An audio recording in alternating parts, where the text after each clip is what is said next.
This is Ryan McGowan, and you're listening to Monday Night Football. And we are back on Monday Night Football. Thank you for staying tuned. Right, Connor and Mikey, the first time we've had two Hibs representatives in a long, long time. Do we want to make sure that you're both on mic there and that we're able to hear from both of you? Aye, can you hear us? Yes, Mikey. Hello? It is possible to have two Hibbies in at one go. Who knew? Right, we've got a balanced panel, but it was a bit pointless because there's no Hearts game to talk about, so let's go with the Hibs game. 5-0. Pretty dominant. Aye, wonderful. Really a feast of goals, entertaining game at Easter Road. As you know, Sam, because I noticed you sneaking in there. You guys are starting to develop a bit of an affinity for the Hibs since the show started. But yeah, five goals, 5 different players, 5 Scottish players, all from different parts of the field. Can't really ask for much more. In all honesty, it probably wasn't much of a test. Cowdenbeath weren't very good at all. Mark Oxley touched the ball with his hands once in the entire 90 minutes, which kind of says it all. No shots on goal, nothing like that. So it was a good run around for Hibs, a good confidence builder for a couple of the players that don't get on the score sheet very often. In particular, Lewis Stevenson, who scored his third goal in 8 years, which is quite an achievement. So yeah, I really enjoyed the game on Saturday. I think one thing that we should have mentioned last week, maybe, that we forgot about, was a tactical switch that Stubbs made, which was swapping Booth for Stevenson, which worked really, really well. I thought, Lewis Stevenson isn't a natural right back, but he's played there so often that he's very comfortable in that position, and because him and Hanlon have played together so often, it kind of nullified any of the mistakes or errors that had been happening the week before. Meanwhile, Callum Booth was probably a good shout for one of the best players in the game. He had a fantastic game, lots of attacking. Maybe wasn't tested much in defence, so didn't have an opportunity to make many mistakes. But Callum Booth had a really great game, and that'll just be a confidence booster for him. I think Booth will remain as a squad player. I think once a couple more of our defenders come back from injury, he'll probably be back on a bench or back as a standby. But that's no bad thing. I mean, he's been playing well. A bit of a dodgy game last week, but by all accounts, this game will really put him in good stead to sort of cement his place in the team in future. And that's the depth of squad that we've been talking about for a long time, with Hibs in particular, this season, where we've been saying that there's maybe only been, there's been a bit of a paucity of options, that you maybe got 13, 14 guys, but if you've got injuries within that, whereas now you're seeing guys who have been... Booth's almost been a fringe player throughout his entire career. Now he's coming in and showing that he, like you say, he may not oust anyone from that first 11, but he's got this sufficient quality to be an impact player when he does come in, which I think is a positive. We'll go kind of all over the place for now, out of sequence, and then we'll touch on individuals. In terms of the overall performance, Mikey, it's as Connor says, it's potentially not indicative that you're up against a huge amount of quality when you can win so comfortably and win 5-0 while still having a long period in the middle of the game at 2-0 up where it looked like the bottom had fallen out the game, really. There was no real tempo to it. It kind of gone. You thought there was a real feeling at that point that actually might just finish 2-0. Hibs struggled for a while to get the pace going again. Is that indicative that Hibs have now got a solidity that even when they're not firing on all cylinders, they can keep a game tight? Or is it indicative that Cowdenbeath just had very little going forward? Potentially a combination of both those sides of it. I think like the old saying of like a game of two halves, that was a game of like 4 unequal portions throughout it. Parts of it were excellent, parts were alright, parts were pretty poor,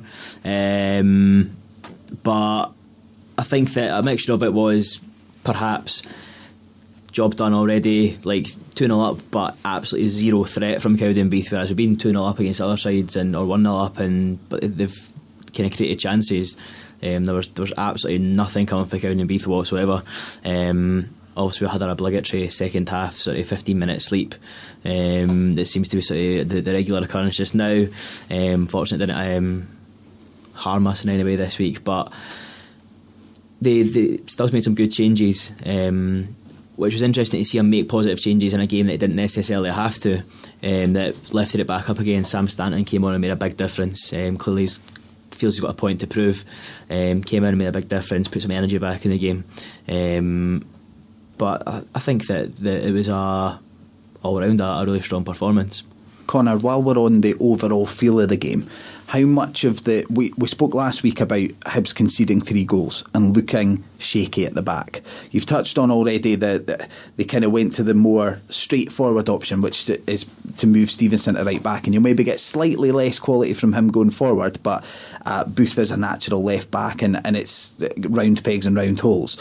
How much can the clean sheet be attributed to that, or be attributed to Cowdenbeath's lack of goal scoring options or prowess? I was thinking about this. I was thinking it was quite a lot, because I was thinking, are Cowdenbeath really that bad? But I actually think Paul Hanlon had a particularly good game, and I think it was largely thanks to him that the goalkeeper was untroubled. I think he put on a really solid performance, very confident.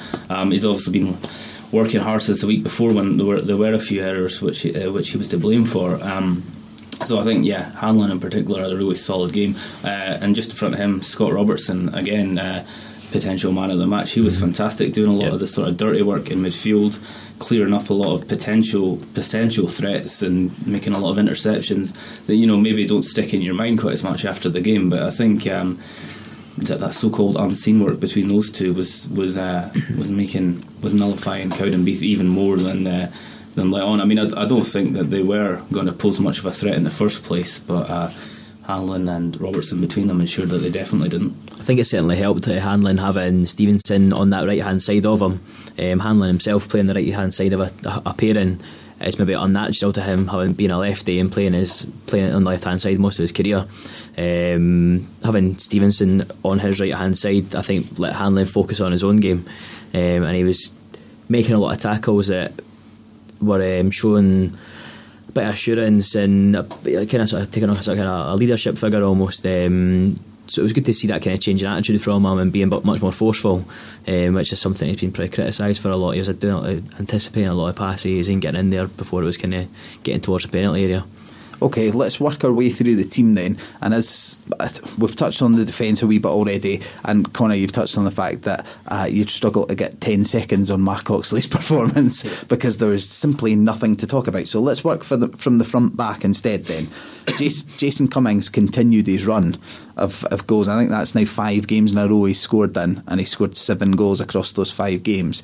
How impressive is his run of form at the moment? Oh, he's doing fantastically, and I think he's now the top scorer in the Championship, which is pretty incredible for such a young laddie. I think we talk about this most weeks, but a year and a half ago he was playing sort of non-league stuff, so this is just great to see him and with such confidence as well. Nothing seems to get him down. People sometimes argue that he's been quiet in the second half and things, but what more can you ask for? He always gets into great space, loads of fantastic movement, seems to link up really well. I know we're probably going to speak about him in a second, but he seems to have a really good understanding with Scott Allen at the moment. Those two seem to complement each other really well, so you almost feel like he could score in any game. Even if he's not having a particularly good game, you feel like he can almost pull something out of the bag and his head won't go down. Mikey, how much room for improvement does Jason Cummings still have in his game? Loads. There's clear sort of deficiencies at times in his decision making. Gets tunnel vision occasionally, wants to shoot all the time. On the flip side, that's a great thing for us to have, given how difficult it was last season for us to score at any point, and it seemed like we weren't getting any shots on goal, there was nothing happening. So it's great that he's got that confidence and that swagger and that arrogance that he's been getting a little bit of sort of grief for. I think it's a positive thing, and it's definitely helping us. But I think his link-up play is improving. He's done a lot more dropping deep and making little bits of connection with the midfield, like Connor kind of alluded to with Scott Allen. But he's got a lot of goals in that kind of 6-yard box area, so there's definitely that kind of, sort of number 9 instinct about him as well. So no, there's lots and lots there, and I think that it's probably been a good season for him to get a lot of games behind him at that slightly lower level, and learn the game. If he makes a few mistakes, miss a few chances like he was at the start of the season, the overall effect's probably going to be less than it was playing against a higher standard in the Premier League. You touched on it a wee bit there, Mikey, and it's one thing that actually it did occur to me on a couple of occasions at the game, and it's one of those things that it seems ridiculous to say it after a 5-0 victory, but Cummings does seem to suit this Hibs team in particular because he does have tunnel vision, and in the long term for him, that could be a negative. It may be something that he needs to work on, his general game awareness. But the time in this Hibs team is almost vital that he has that, because for a team that absolutely bulldozed Cowdenbeath and won comfortably 5-0, they were still pretty shot shy. There was a lot of times where, in theory, Hibs elected to take that sideways pass or try that through ball. Where I think in particular Scott Allen, there's one really obvious part of the game in the first half, and there's a great wee one-touch move, and Scott Allen ended up one-on-one with the keeper, and he tried to slip Cummings in at the angle, and it ended up going right out for a by kick, and it almost gave you that wee doubt about, well, maybe that's the one thing missing from Allen's game, is that he's no that confident a finisher if he breaks from the midfield and gets one-on-one. Is that a positive thing at the moment, that Cummings fits in so well because he's the one who will always be there to finish? He'll always be the one to shoot at the end of a move, or is it something that Hibs need to work on to have a wee bit more confidence in that the goals can come from all over the park? I think it adds an element of unpredictability to have, like, the defenders will not know if he's going to have a shot from 25 yards or if he's going to slip it out wide, if somebody's going to play off him. So as much as I don't think our play in general is predictable at the moment, he adds that extra element in as well in there of, is he going to bang one from 20 yards or is he just going to turn around and roll it off 5 yards and get himself in the box and help build up the play and get balls in from wide. So no, I think it's a positive thing that he is doing something different from the rest of the side. Connor? Yeah, I agree. I mean, as for unpredictable, I don't think anyone was going to predict that Alan wouldn't have shot at that point that you're talking about, Sam. I think everyone was quite shocked by that. But this is like, these are the little imperfections that are making the team quite interesting at the moment. I think that was possibly them reverting to type, just because they do have such a good partnership at the moment. Almost without thinking about it, he squared it across to Cummins without realising that the better option would have been to shoot. But that's a pretty minor imperfection. I think Alan is always looking to do like something interesting or something unusual, and it's not always going to come off, and that's what makes him such an entertaining player to watch. He's sort of similar to Cummins, there's still a few rough edges there, but the space that Alan finds and the passes that he does make, usually they come off pretty well. He can also take a man on, which is really a really important quality at the moment, considering how focused we are in the midfield. It is a real thing that we have to adjust as fans as well, and it can be, it's not that interesting. It's great to watch it for your team, but it's not that interesting to watch the finished article every week. What's really interesting is to see someone actually learn in front of your eyes and make a mistake 1 week and then 2 weeks later not make that mistake again. They pick it up as they go, but also there is that thing from us as fans, and as a Hearts fan I've had the conversation numerous times about, particularly like a guy like Ali Moztak, and he'll make that mistake where he's got so many options on the ball, he can't quite decide and he ends up gifting it straight to the striker, and people go mental. But then you have that thing of, well, if he didn't have that in his game, would he have signed for Hearts in the Championship? And it's the same thing, that you've got that thing with Scott Allen, that everyone's raving about him, but his game can't be perfect, otherwise he would have made it at West Brom. That's why he's at Hibs, is to work on the rough edges of his game and become the complete player who will then either lead Hibs on to achieve something, or will move on for a substantial profit in Hibs' pocket. Moving on to someone then, I think, who maybe has more rough edges than others, but also a clear end product if you can harness it. Martin Boyle, it was quite a strange performance, because I thought it was really a game of two halves. In the first half you could see throughout exactly what Boyle will bring to that Hibs team, and then second half he was completely absent from the game. Connor, what were your thoughts on Boyle? It sort of reminded me a bit of some of Cummings' performances early in the year. It's almost that trying too hard sort of factor. I think he was probably watching the replay of his two misses last week and getting quite frustrated, because he was in the first half in particular trying a bit too hard, and I think it led to a loss of composure. By the second hand, he more or less sort of faded out of the game, and sort of his substitution was one that sort of reignited things a little. So again, for a lone player, I think he's going to do a good job. He gets into good space, and he's really quick, and he could well complement Cummings very well in the future. But I think in this game, just maybe things got to him a little, sort of memories of the week before. Mikey, his pace is going to be a real threat when it comes to going to places like Ibrox, though, isn't it? None of it before, have we? No, absolutely. It gives a different option that I think we've been complaining about for a few seasons now, about having some real sort of blinding pace in the side. So no, it'd be a great element to have, particularly if we get Malonga back relatively soon. El Agui's fit again, hopefully in the next 3-4 weeks. To have somebody whose style is quite unique. Talking about his finishing, if his finishing was more up to scratch, I doubt Dundee would let him go on loan. Again, talking about guys who maybe have slightly rough edges. So perfectly happy to have him, bring something we don't have, and I think that in certain matches he could maybe have a wee Ivan Sproul type moment at Ibrox, but I think at the moment there's plenty to work with on that front. He's definitely got something that will provide value to the side the rest of the season. Do you think once they've got all the other guys fit, Mikey, do you think they'll probably push him out maybe further wide so that they can maybe expand on what they're doing with the midfield just now and maybe give them an extra option against some of the harder teams it is? I think once everyone's fit, he will be a backup player. I think that given the sort of different shapes and systems that were tried at the start of the season, and the fact that he's allowed a number of wingers to leave in January, either guys we had in on loan or putting Harris out on loan, is pretty much an acceptance. I think that the shape we're playing just now is what's going to see us through the season. There's going to be games where you want a different element and having that wide player more advanced in the pitch, but I think he likes to set the team up in a way that he maybe prefers to go to 3 at the back and bring the 2 full backs further forward, and try and have some success through that way rather than having a really advanced wide player. So I think he's going to have his he'll certainly serve a purpose in certain matches. Can't really second guess every tactical decision that the guy's going to make, but there's definitely a place for him. But I don't know if the way we're playing is maybe going to be utilised wide quite so often.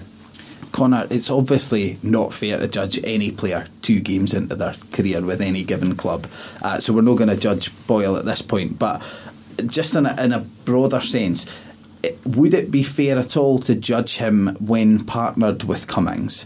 Or it seems to me like that is probably, those are the 2 little men in the big man little man combo with either Malonga or El Alagui, but because of injury and African Cup of Nations, Hibs have now found themselves with those 2 kind of thrown together in a makeshift partnership. Is that how you see it, that that's maybe not the ideal partnership for either of those guys? It's possibly not, although Cummins occasionally didn't seem to be gelling too well with Malonga either, so I do see what you mean there. Certainly, our front 2, although Cummins has been scoring in almost every game, not quite as potent as before, which is why it's so great that players from elsewhere in the squad have been chipping in with goals.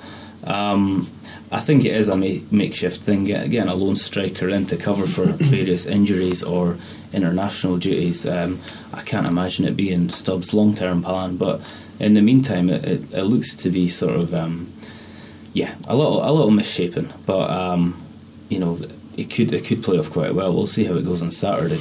Okay, let's move backwards to the midfield then. We've already touched on Alan a bit. He played in that number 10 position again. Is he starting to bed in there a wee bit more? Is it starting to look a wee bit more like the diamond functions with him out of the centre? I think, I would certainly prefer him to be further back, maybe where McGeoch was the other day. I think the problem is now that McGeoch's back, he's a player that we don't want to leave out of the squad. He's been playing really well, so I think that's necessitated sort of the shunting around of the midfield, which has led to Alan being at the top of the diamond, and people have said that's led to him having sort of quieter games, but he's still performed really well. Quieter in the second half maybe, but I think the amount of assists that he's providing in that position is sort of inarguable. So I think further back he tends to pull off a lot more of the stuff that gets you on your feet, but at the tip of the diamond he's certainly quite a potent force still. And as I said, because McGeoch's now back, I mean our midfield are quite a handful. McGeoch on that right hand side, he tends to sort of drift into the centre quite a lot more. He's such an industrial player, and he's another one. You never quite know what he's going to do next.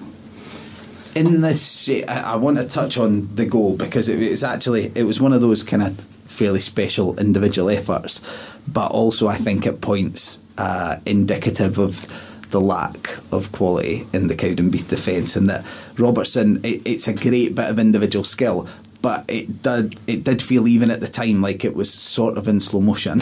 Like it wasn't, you would see Luis Suarez do that and you would think, how'd you stop that? And you see Scott Robertson do it and you think, but it wasn't exactly blazing past them. It was just kind of, it was good skill, but not a great turn of pace.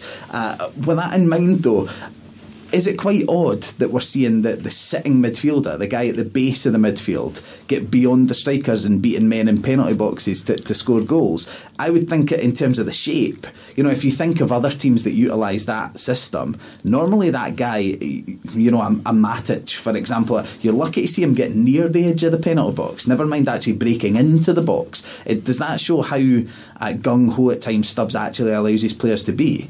I think the shape changed quite a bit when the subs came on, though. I think by that point it was more or less anything goes. Lewis was getting up the field. That fantastic goal from Robertson. So I think that was one really positive thing from Stubbs, as sort of Mikey touched upon, is that sort of 70 minutes in he said, what the hell, let's put on a bit of a show and put Stanton on and sort of change the shape of the team a wee bit, which led to some of the sort of more defensive players going forward without any real threat of them getting caught out. So that was I think that was more to do with the context of the game rather than something we're going to be trying on a long-term basis. I think it's also a bit reflective of like Robertson's natural instincts as well. Like he's been that box-to-box midfielder. He got a good reputation at Manchester United for getting in the box, getting a few goals here and there.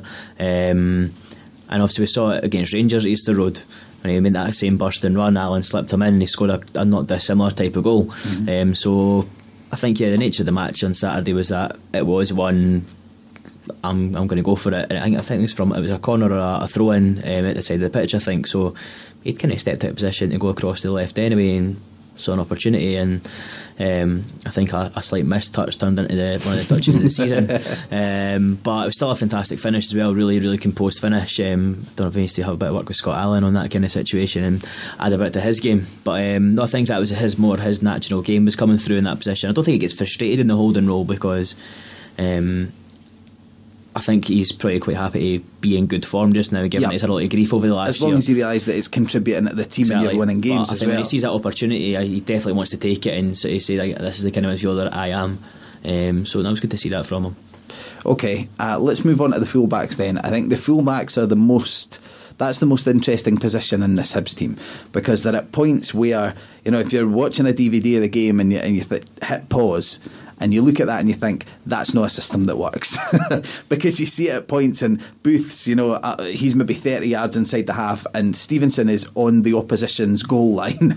They're so committed at times. And it is, I think in football in general now, fullback is probably the most specialised position, and that you need to be a good attacking outlet, you need to be able to cross the ball, you also need to be able to defend and read the game, but you need an engine, and that's why I think it did work better on Saturday, because Stevenson has got that engine to get up and down the right, and there were times where he was having to break his neck to get back, but he managed it.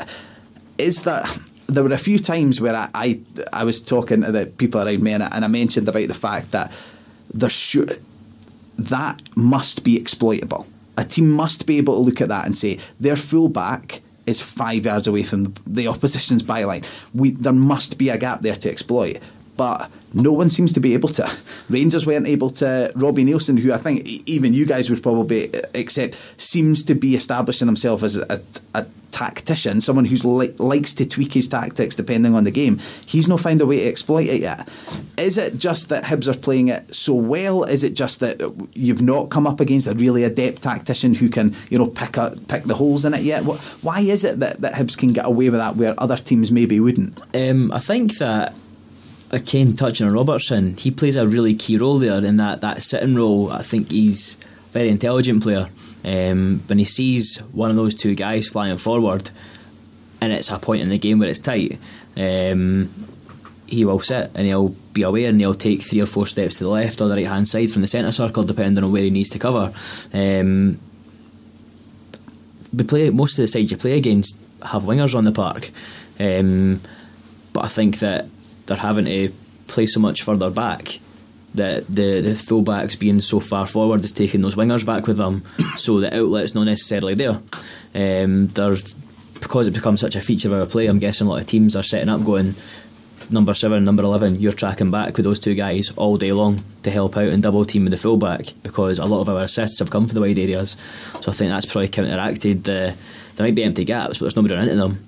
Unless it's a centre forward who's got Hanlon or Fontaine right up their backside as well. Well, that's the thing in terms of the system, and you're right with the use of the holding midfielder, but I think that the reason that it sticks out so much to the observer is that you look at it and you think you're used to, in modern day football, as I say, full-backs bombing on, but normally they are bombing on the overlap. Mm-hmm. There's a winger who will then sit maybe 10-15 yards behind them and give them a wee bit of an insurance policy, whereas Hibs are the midfield is so central, it's so focused into that pocket of space in the centre of the park that there is just, it seems weirder because it is like the fullbacks are just given the freedom of Easter Road. They're in like 40 yard space, but then you also think, but then there's 40 yard space behind them. If they lose the ball or if that cross is cut out, then there's massive gaps to exploit. But you're right, the midfield seem to be doing the trick at the moment, or the centre halves are just compensating for the space well enough that they are getting away. It's one at the moment that while it's working, I think, as someone who follows Liverpool as well, there have been loads of tactical innovations over the last 18 months that when they've worked, they've been like, this is amazing, why is no one else doing them? And then someone works them out and you go, that's why no one else is doing it. And there's just that question. Is that reason Glenn Johnson? Possibly, yeah. So it's fine people doing Stevenson. Glenn Johnson's a problem, obviously. But there is, even like the 3-4-3, without getting on a bigger discussion, the 3-4-3 that Liverpool are playing at the moment totally works for them. It's working at the moment. Once someone susses it out, you think they'll maybe not go back to it for another 6 months, because there are big weaknesses in it. I think there should be weaknesses in this Hibs formation, but there just doesn't really seem to be. Bear in mind, they chucked away a 2-goal lead last week. Like that was flaws and fallacies in it. I would say that was more individual mistakes, which I think was what we touched on last week. Even for the goals themselves, but to give Falkirk that possession and that time in the ball, it must be like the shape and the way things were set up allowed Falkirk to build the pressure, to get the set pieces and score the goals. So yeah, there's like any system has got its chinks in its armour. That's why there's so many of them. Otherwise, if we play the same one, it'd be really humpty to watch. So I think so far we've managed to tailor our particular version of this 4-4-2, and the fullbacks playing different types of a sort of gung-ho attitude dependent on who they're playing against, either as individuals or the team. Obviously they don't see the guys bombing quite so far forward when it's Hearts were up against, although the last derby was about a kind of freak in that first half, where Gray spent most of his time in the opposition half. But I think they kind of alter their version of how much a winger they become. Okay, let's wrap things up on the Hibs game on Saturday for now then. We will go on the farce of Friday in a minute, but I want to keep everyone involved because it's more a fans issue than a Hearts or a Rangers issue or anything. So on Hibs, where do we go for here? Obviously 5-0 win, massive. Everyone that was there knows, yes, a great win, but not the best opposition. There will be far bigger tests coming up in the next few weeks. What are the short-term targets for the Hibs? I think Hanlon was out after the game talking about how we're still trying to catch Rangers, which I think it's definitely an achievable goal. But I think we need to draw a line under this these two teams beneath us, Queen of the South and Falkirk, because they're still snapping at our heels. And the result of the weekend in their game, in the Queen of the South Falkirk game, 1-1 suits us down to the ground. Absolutely perfect. If one of those teams had won, either one of those teams had won, they would have been right behind us. And if we'd slipped up somehow, that would have been a disaster. It seems to have suited Hibs quite well that Queen of the South and Falkirk have developed quite a bit of a rivalry by the looks of things. Queen aren't quite as they're not quite as strong as they were at the start of the season, and I think there's been a bit of a player swap and a bit of rivalry, a bit of discontent, and that's played to our advantage because they're both on sort of an equal amount of points. So I know we're doing the predictions later in the show, but I think the game coming up this weekend is just a great chance for us to draw a line under that and say, right now the focus is Rangers, we can catch them, and which I think we're perfectly capable of if we just just get rid of these inconsistencies in form. Well, let's just do the predictions now then. Massive game, Queen of the South in Dumfries. I'm going to be a pessimist. I'm sorry. I think it's going to be a 1-1 draw. I just think that Hibs' form this year has been so cyclical, and it's been the same. This is the third quarter.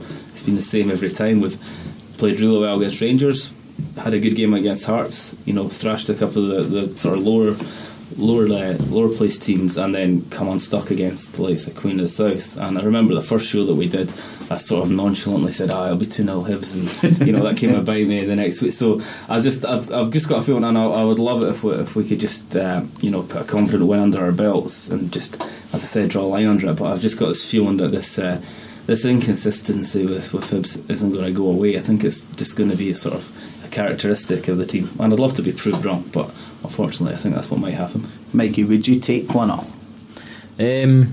You take it, but I think that's what we're aspiring to next weekend. Like I say, but we want to try and not put it to bed, because the gap will not be big enough after one win against Queen of the South to kind of tuck them away. But I think that there'll be a realisation in the dressing room how big a match this really is, given that we're now in that kind of sort of third part of the cycle for the season. The first two sets of matches, we've still been establishing ourselves as a group of players and as a side, and kind of getting an identity as to how they're going to play. They now realise, right, first of all, that Rangers Hearts game getting abandoned means that we can go right up their backsides if we beat Queen of the South. Flip side means we get a bit of a gap against Queen of the South as well. So I think in the dressing room there'll be absolutely no doubt as to how important the match is, how big a difference it could make, especially with Rangers playing Celtic soon as well. I believe that we'll be playing that weekend as well in the league, whilst they're playing the League Cup. So that's another further match we could pick another 3 points up on top of, which I think, depending on how results go, could take us above Rangers, which is kind of like a fortunate sort of little succession of games for us. So I think that the realisation that in dressing room should be massively, like, this could really rocket us, and it could maybe see Rangers bottle crash a wee bit. Okay, let's bring everyone into this conversation then. While we mention the dreaded word on this show of Rangers, I just want to, because there's going to be 5 of us talking at one time, and that never really happens, let's do a quick, just so everyone knows us. So I'm Sam. I'm Scott. I'm Ross. Ross, you're always so like laid back, like, I'm Ross. Yeah. And then Mikey and Connor, we've been hearing from throughout here, so you know them. So just so you can recognise the voices a wee bit. Kenny McDowell tonight has quit as Rangers manager. How does that affect? We try not to talk about Rangers, but ultimately at this moment in time we're both in competition with them in slightly differing ways. From a Hearts perspective, first, does this change how we construe our lead at the moment? Does it make it even less likely that they would be able to eat into that lead sufficiently? I think the biggest change, and off the back of Friday's sort of postponement of the game, is when Rangers do actually end up playing Hearts again, I think Hibs could be within a couple of points, and it's actually going to be more a case of focusing on keeping ahead of Hibs rather than catching up on Hearts, although I'm sure the papers won't report it that way. I'm sure behind the scenes that'll be what the talk is, probably in the dressing room. So I think things are going to change over the next few weeks. I think, without sounding too arrogant about it, I think things are going to become increasingly more easy for Hearts to focus on themselves and not get dragged into the talk of a championship race. We'll obviously still have to focus on our own games week by week, but I think that the paper chat after the Rangers Celtic game, because there is going to be a lot of chat about that leading up to it, I think it is going to focus on the battle for sort of second spot between Rangers and Hibs. Ross, does this change it for you at all, the fact that they're now going to have to go through the upheaval of actually appointing a new manager, potentially bringing someone in from the outside now, because surely they've almost exhausted their options internally? Does that make it any more difficult for them, or was it too difficult already?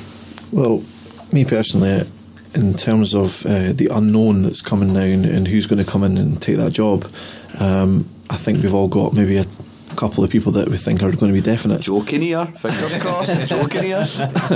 But for me, I mean, I would have rather played Rangers there for the postponement. I mean, yes, we'll get onto that, the weather aside. Now we've got another game against them. We're playing them twice with, we don't know who's in yet. We'll be a couple of weeks from now, we'll know exactly where we are. But I think by the time we play them the next time, I don't know when the postponement is going to be played again, Hibs are going to be breathing down their neck a bit more. I think they're going to start worrying about them a wee bit more than they kind of trying to catch us. Maybe a couple more players are going to be leaving, depending on this loan or whatever's happening. There's so many unknowns. It's kind of going through our minds as Hearts fans just now. We don't know where we are. We can only guarantee that they're not going to be up to the job when we come against them. And also Hibs, when Hibs play them, we're confident of Hibs beating them again. I don't think there'll be a new manager at Ibrox until the summer. It does say that he has resigned, but it's the 12-month notice period again. So again, to assistant manager again. I don't know. I don't think it's going to be that instant. I think he could still be picking the team at least for the next couple of months. Well, they do say remain 100% committed to his normal duties, but then what are normal? What's normal at Ibrox? Who's going to be assisting? Well, we've seen McCoist scouting. So he's obviously still got I don't think he's just taking in a football match. I think he's a way to pass on information, and I think he'll do that to whoever comes in as well. Okay, right, I'm starting to feel a bit dirty because we're spending too long on Rangers. Final question on it, Connor, Mikey, does this make it more likely that Rangers can be reeled in and that Hibs can catch them? You do worry that they might hire someone slightly competent, but it doesn't seem very likely. Word to for be word, honest. what I was just going to say. So I mean, what all Hibs fans are hoping for is that they sign up Terry Butcher and get him off the books at Hibs, because they're still paying a wage for him. So sooner we can get rid of him, the better. And that would make it even sweeter the next time we go and thrash them at Ibrox. What if he goes in there on like amateur terms though, like pro bono work? So Hibs are paying his wages while he tries to steer Rangers to finish above them. I think that's the only way he could be more hated. What a kick in the teeth! but we'd seen the effect he has on clubs, so that would be pretty sweet to watch. That's true. It might work out either way. Right, okay, let's move on to the farce that I think we're all agreed Friday night was. Scott, you've got a lot of opinions on it, I think, as someone who was there like myself. Firstly, what was your personal circumstances? Did you make it to the game? I got in there just shortly after Ross hit the bar, so I only saw about 6 minutes of action. Right, which is more action than what I saw when I watched the tape of BT Sport and couldn't see the yellow ball. I mean, it was ridiculous. I was getting texts from people saying that the game was definitely getting called off as I was getting my ticket verified by the stewards. So everyone seemed to know, bar the supporters, bar the consumers, because that's what we're always told we're consumers, yet they don't really treat us like valued consumers, not in this instance anyway. So yeah, I got in there pretty much bang on about 8 o'clock, I reckon.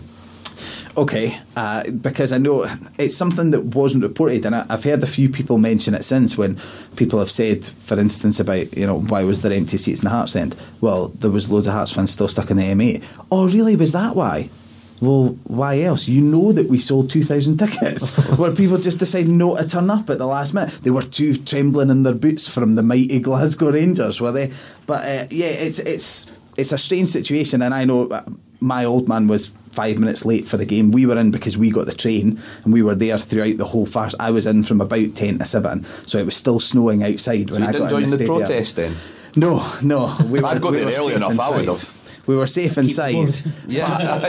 But because of that, I managed to witness firsthand the entire scene play out. So I saw the snow stop. I saw Bobby Madden come out with a ball and test the pitch. And obviously, as you say, when you're turning with the ball. When you're in the ground, you don't get any of that. So there's no mention on the tannoy that Bobby Madden's about to inspect the pitch. There's a question mark over this. There's none of that. So we're watching it thinking, that's funny, the referee's out, he's maybe just out for a warm-up. Then he gets the ball and you think, this is a pitch inspection. But no one's told us. There was nothing even on Twitter at that point really to say clearly there is a pitch inspection. At this point, the game is in danger. It was all kind of second-hand information really at that stage. So Scott, what points would you like to make, and then we will let the discussion flow off the back of that? I think the biggest point, there's two. One is with regards to the policing of the game. Now, I felt coming out the ground, and especially on the bus coming home, and seeing some of the pictures on Twitter and hearing from some of the Hearts players on Twitter and some of the fans, it would appear that the police were only there with one thought in mind: look after the Rangers board. There was no concern about the safety of the Rangers fans or the Hearts fans, who were either in the ground or outside of the ground. They normally keep Hearts fans inside the ground for a good 15 minutes at the end of a match at Ibrox, and they do the same at Parkhead unless we get a result. And what happened on Friday was they decided to just open up the doors and let Hearts fans walk out. No police outside the stadium. Now, I was fortunate. I bumped into the large majority of Rangers fans that were happy just to talk about what had happened and how it was a farce, but one or two Hearts fans were not so lucky. So yeah, the policing, I mean, it's fine for the police to turn round and say, well, we're investigating this now. No, you should have manned up at the time and helped out the stewards, the poor stewards, who were trying to separate a few hundred fans who, let's be honest, the majority of them were probably going to just pavement dance for an hour, but one or two would have actually probably tried to break into the other section of fans. So the police need to look at themselves.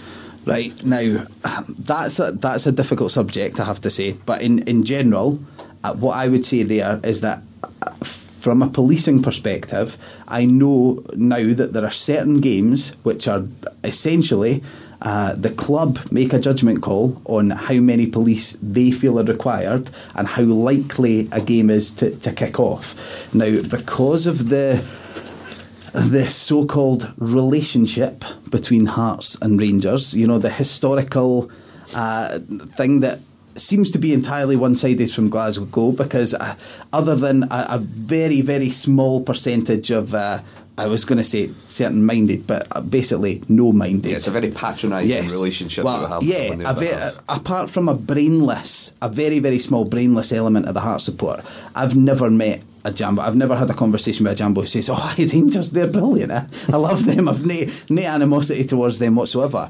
But that is the problem. I think, yes, you can criticise the police potentially for their involvement in it, but they were working with essentially a skeleton staff because it had been put forward that this is a friendly affair. There's no requirement for it. Whereas the Old Firm game, we'll see as many police as humanly possible there because everyone will be aware that there is potential for that to kick off. The problem is Rangers were treating this game as if it was going to be a friendly affair, so there was hardly any police there. Then the board stuff happened, which, as you say, there's an already depleted police presence there. That then draws a huge chunk of those away because there's now an actual protest that they have to police because there was always a danger of that kicking off. And from that point on, it descends into farce. There are only... So I understand that you can criticise how the police managed the resource, but ultimately the fact is they were maybe on a hiding and a hunt. As in, if there's not enough resource to go around, there's always going to be somewhere that you can play. And I feel there should have been a reaction if there was knowledge that there was going to be a protest at the front doors, which I think was pretty much accepted was going to happen. That should be an immediate reaction. There should be a team brought in just to deal with that, on top of whatever policing was required for the match itself. I think that had a game. I think people would have got. I think they would have taken officers away from general in the ground duties, but outside the ground duties to go and take care of the front doors. The problem, as we all know, and as we've all seen with the accounts that have come out of teams who have suffered and gone into administration, like Hearts and Rangers, who were liquidated, and you see the bill that they have to the police. And sometimes you see that and you think, how is that possible? But that's because the club are subsidising the policing of these games. It's no surprise to anyone that Rangers aren't going to have, they're not going to overpay for police just in case it kicks off, because they're not a well-run club. They've not got the money to do that. That literally, even if they wanted to, it would be impossible for them to justify that cost. Oh, I understand that, but again, so I think from that perspective, yes, there is the big spanner in the works with the protest, but Rangers may even argue with that well, what are we supposed to do in that scenario? And a bit more separation would have been fine amongst the fans as well. I mean, I was a big fan, obviously, getting more tickets. We're not going to get that, unfortunately, and going up into the top tier as well. Yeah. It was stopped the kind of enclosed, the missiles and the spitting and everything like that. And the lines of stewards that went up each side, as soon as that game was abandoned, all the Rangers fans from that area, all the kind of angry little Rangers fans, ran right to the barrier to start shouting at Hearts fans for some reason.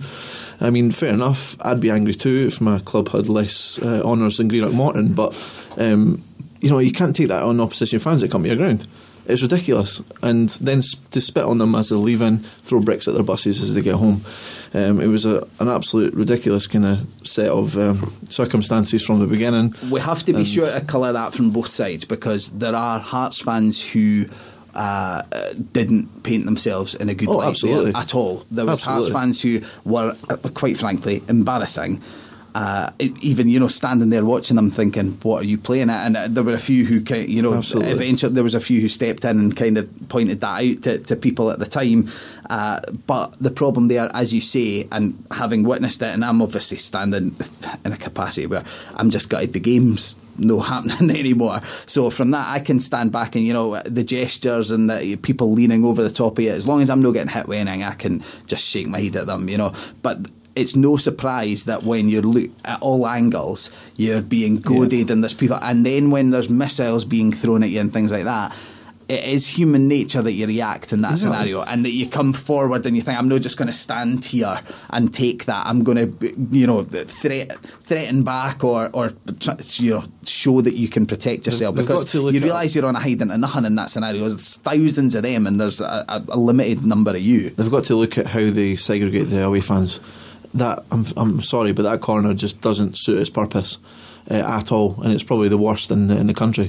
And that's why they give us it. It's restricted viewing, absolutely, more or less. But it's the same at Parkhead. As Ross says, the biggest problem there is that the top tier scenario it doesn't work. Yeah, that's never going to happen. The idea that any daft bam in the Rangers end can lean over from their seat, they didn't even have to leave their seat, basically lean over and lob something and be guaranteed to hit a Hearts supporter, it's just not a tenable situation. That doesn't make any sense. Yeah, even if you go down, I don't like it, but the Pataudry cage, I don't like it, but even it's like I think a good example is St James's Park at Newcastle, and it's really weird because you look at it and the away fans are as far away from the pitch as humanly possible, but when they're in that scenario, there's only a small amount of them. They're really easy to police, so you section them off up there. If any of them is caught doing anything, you know that they are out of the stadium straight away, whereas the home fans aren't policed to the same extent. But by having them towering over the away fans, you give them carte blanche to just do whatever they want. Unless you're Celtic fans at Tynecastle, but that's a different story. Yeah, but then they're in their own section, so essentially they're segregated there because they're just in a stand on their own, so they can't get to the away fans.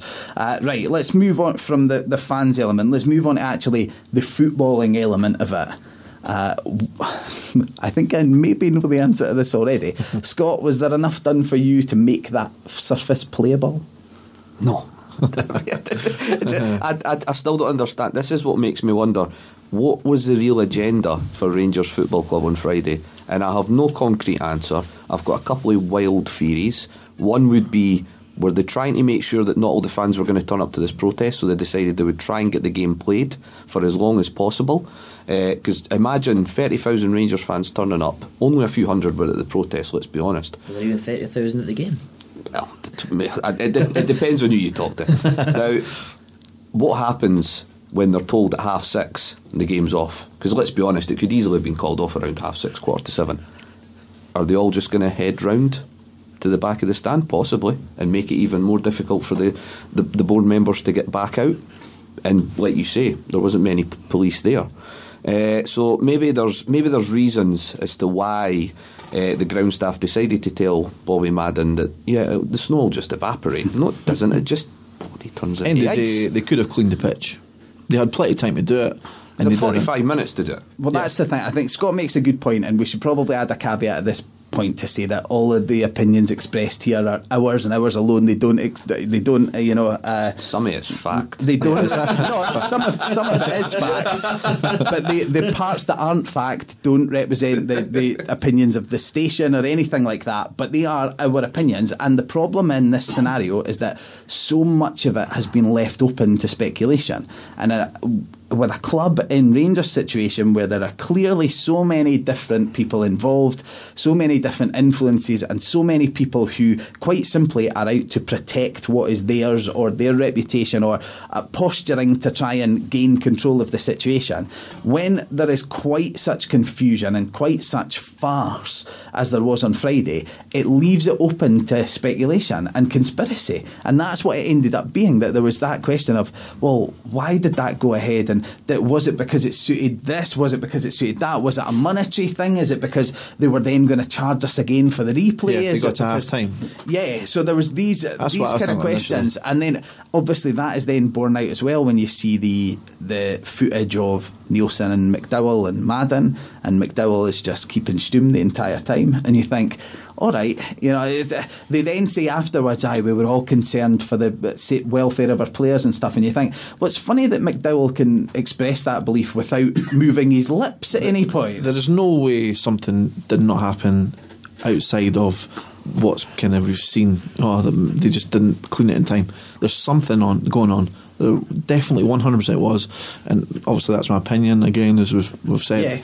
But no one's going to tell me any different. Scott, do you think they were embracing it as a leveller, as a means to suit their approach to the game, and they were just too complacent to realise that it was going to be as bad as it was and as unplayable as it actually became? They were embracing it as a leveller for the first 10-15 minutes, because Sam Nicholson couldn't keep his feet. But what happened for the next 10 minutes? Sam Nicholson started to find his feet, and so did the rest of the Hearts team. For the 6-7 minutes I was there, Hearts looked as comfortable as you could be with possession of the ball apart on from such a surface. Wilson's 2 back passes. Yeah, I know. We argued about that the whole way of the bus coming That's back. a rule in the snow, you just can't pass the ball backwards to the goal. No. But then they actually worked, but it was just that everyone was assuming that they weren't gonna. But we did. That was the thing, that I think at a certain point Hearts worked out how you needed to strike the ball. Yeah. They worked out how much pace was required to put on the ball, whereas for the first 5 minutes Hearts just couldn't get to grips with that, and it looked like it was going to cost them I goals. did laugh, because Kenny McDowell afterwards said, well, we had to change the way we thought we were going to play the game. No, you didn't. You just hubbed the ball up to Daly and waited on the flick on. Yeah, and that's why we put Patterson up front as well. Yeah. For that extra aerial kind of threat, even though we did try and play on the ground a bit too much to my liking, if we thought the game was going to go on. But Patterson up there done well, and Nicholson done really well, and Gomez surprisingly done well. I think, Scott, your point in particular, there was one where at the game you could see it because it was right in front of you. It came from the left back area, so I'm going to assume that it was Lee Wallace, but I'm not convinced it was. It might have been Nicky Lowe dropping out there. But there was one point where there was a 40-50 yard diagonal. It was Lee Wallace. Knocked to John Daly, and it was fully 5 yards over his head. It sailed right out of play, but John Daly looked over and gave him a thumbs up, and you thought, really? That's what you're aspiring to here? That is the game plan, just not quite executed as well as it should have been. Yeah, John Daly was trying to leapfrog as well. I can't remember if Danny Wilson jumped right on top of him to set up the Nicky Law chance. Nothing blown on that. It was ridiculous. Scott, were you frustrated from the as you say, and Ross, I'll get your opinion on this as well, as you say, at that moment in time, that the last 6 minutes, or you could probably draw it out to about the last 10, maybe bordering on 15 minutes, Hearts had established a dominance at that point. They had adjusted to the conditions. Were you disappointed when it was called off because you thought we were going to win it regardless? No, because it was dangerous for the players, and at the end of the day, their safety and the fans' safety is paramount to all the silliness that's going on at that club just now. And unfortunately, our fans and our club were brought into this powder keg, and unfortunately some of the fans copped it. The players, if the game had went on further, could have copped it as well. So I was glad to see it called off. At the end of the day, it suited Hearts more than it suited Rangers. Rangers needed Friday night to try and hang on to their coattails for as long as they can, and now I don't know when it's going to get played, maybe 2 or 3 weeks down the line, but who's going to be running Rangers, who's going to be playing for Rangers at that stage, we just don't know. So it really didn't help Rangers that the game got abandoned, really, and I was highly delighted when the game was called off, purely for that reason. Yeah, for me, as soon as it kicked off, I was like, why is this on? Like with everyone else, even though we started to get a dominance of the game, I just thought, looking at Walker that time, on the right touchline there, he fell over about 3 times in the space of half a second, and it's just not going to end well. Fair enough, we played 25 minutes on it, but you've got a whole 90 minutes to worry about. Set up to be, it was good, the way the game was going. I think the guys who were going to make a difference in the match weren't going to be able to play on it. It was going to be 0-0. It was going to be garbage. So I think that it's certainly. That's not when the home could see the ball. Yeah. So I think it certainly suits what Hearts needed for the game to go off, because I think that as much as Hearts had the upper hand, I think there were dominances used more than once. Bit generous. Upper hand, certainly. I don't think you can dominate when you can't really play football properly on that kind of surface. I think it was looking like it was going to be a nothing purely out of an inability for Hearts kind of sort of good footballers to really do what they do well. So it certainly suits Hearts a bit more to get the replay on maybe a semi-normal surface at some point. Yeah, I agree. Dominance is a bit strong word, but I think it's a football fan in us. I don't know. I thought for the last 10 minutes there was a territorial dominance that came in, and it was just the odd long ball from Rangers that kind of broke up that minority. I didn't feel like you ever felt like they were going to get out. They were never going to be able to play football that would drive them on 40 or 50 yards, whereas Hearts sort of became able to do that. But everyone's right, it was a farce, but there is also that Michael Stewart element of it, where at the time as a spectator you thought, well, how can it possibly be getting worse? You could see Hearts starting to play more football than they had in the first 5 minutes. You thought, well, if you're calling it off now, but it was playable 20 minutes ago, that scenario doesn't make any sense. But what we weren't privy to at that stage was the fact that the pitch was actually, that the snow was packing into ice, and in other areas was melting. So you had certain parts that were slippy and icy and hard, and other parts that were puddles and were bogs. And at that point, that's where we get to the point that the pitch should have been cleared. There's absolutely no question that game should have been, given that it had stopped snowing for almost an hour before the game kicked off, there's no question at any point that they should have said, well, we'll just leave the snow. Get as much of the snow off the park as humanly possible, which would have been, in 55 minutes, all of the snow. I mean, if you get 4 or 5 volunteers. I know they were saying it, there was this cop-out thing of, well, how can you get volunteers, because you can't let folk on the pitch because all the protests and stuff like that. Well, get them for the Hearts end. Yeah.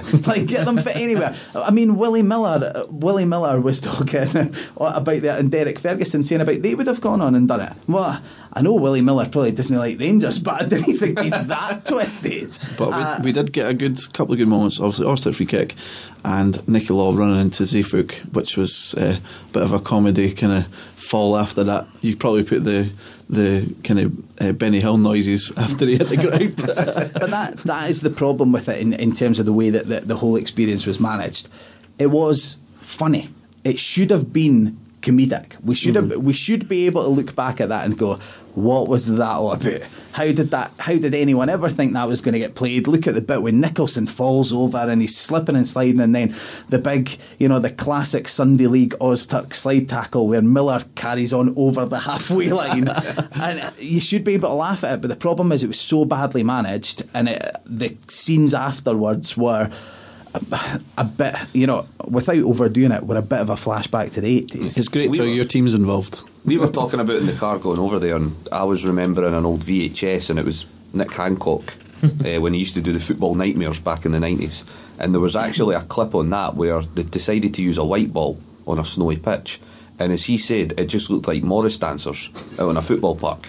And that's what Nicholson looked like for the first 10 minutes. Yeah. You couldn't see the ball. You just saw this laddie who looked like he was suffering from a form of epilepsy, trying to keep his balance on a football park. It was mental. And unfortunately, because of the aftermath, we weren't allowed to concentrate on those things. No. And the fact that Rangers are currently being essentially made fools of by this guy who has a sporting goods empire, and yet they couldn't get their hands on an orange ball. That is funny, but the problem is you couldn't laugh at that because it was tinged with this, like I say, these flashbacks to a darker time in football, and the fact that it was so tinged by windows getting smashed on buses and things, and it brought into light that this is actually serious. Unfortunately, the knuckle dragging crayon muncher struck again, and decided to turn what should have been a funny incident into quite a dangerous one for some of the fans. Like I say, me personally, I had no issues when I was in the ground or when I came out, because 95% of the Rangers fans there on Friday were in the same boat as me. They were just frustrated that the game had been called off. Yeah. Like we say, it's always the minority that get the headlines. And the Rangers fans had bigger fish to fry. Ultimately, Hearts weren't actually the enemy on Friday night. Hearts were almost a byproduct. The real enemy was the Rangers board. We became the enemy by default because they couldn't get to the board. I think that's ultimately what happened. And because there was essentially 25 minutes of Hearts fans having an opportunity to put that old school relationship to bed once and for all.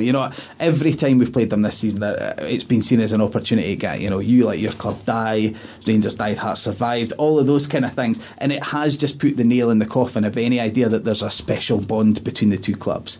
No, there isn't. Maybe there was at some point, but there certainly is not now, and I think that's why the relationship between the two clubs, they will have to police it more strictly now. It will have to be treated more like a Hearts-Celtic game, because Rangers fans do feel a wee bit slighted.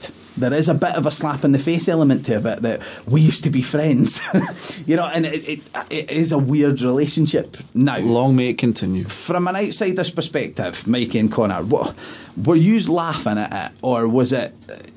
Was it funny from an outsider's perspective, or was it too farcical to even be funny? No, definitely. I mean, I don't have BT, but I was watching it, listening on the radio and sort of looking at the pictures coming on the BBC website, and I was actually... How were they describing the action? Oh, I mean, it was a pantomime, honestly. They were just talking about a lot of good runs. Not a lot of ball skills in. Yeah. It's a good run there. But, jumped high. I mean, just looking at the state of the pitch and stuff, it was farcical, and it was pretty laughable, and as you said, it's a shame that we can't just have a laugh about it and say sometimes daft things happen in football, because earlier in the week, Sam, you suggested that we should take a listen to what Tom English had to say about it, and the sort of subtext of what he was saying is, why do you guys, because he's a sort of slight outsider, so why do you guys in Scotland continue to suffer this sort of lumbering, headless, unpleasant beast as Rangers? And for years they've been kind of, yes, there's been a sort of sycophantic attitude towards them, and now they're almost sort of being propped up by the establishment. And can you imagine, Motherwell or Kilmarnock or something undertaking scenes like that on Friday night and getting away with it? They'd be hauled over the coals for it. And what my sort of worry is Hibs are playing Rangers on Friday night in a few weeks' time, and can Rangers really be trusted with Friday night football? It's been a success everywhere else that's been tried out. It looks like it's going to be a good thing in Scotland. Friday night football, it's been a lot of fun for other teams, but can Rangers handle it at the minute? I mean, are they up to the task? I mean, there's a lot more enmity between Hibs fans and Rangers fans than traditionally there has been between Hearts and Rangers, and I think could that explode? I think it'll put off some Hibs fans going, and that could in turn have a detrimental effect on the performance of the Hibs side, not having that full corner that they had already twice this season for the first gate of the Petrofac match as well as the league match.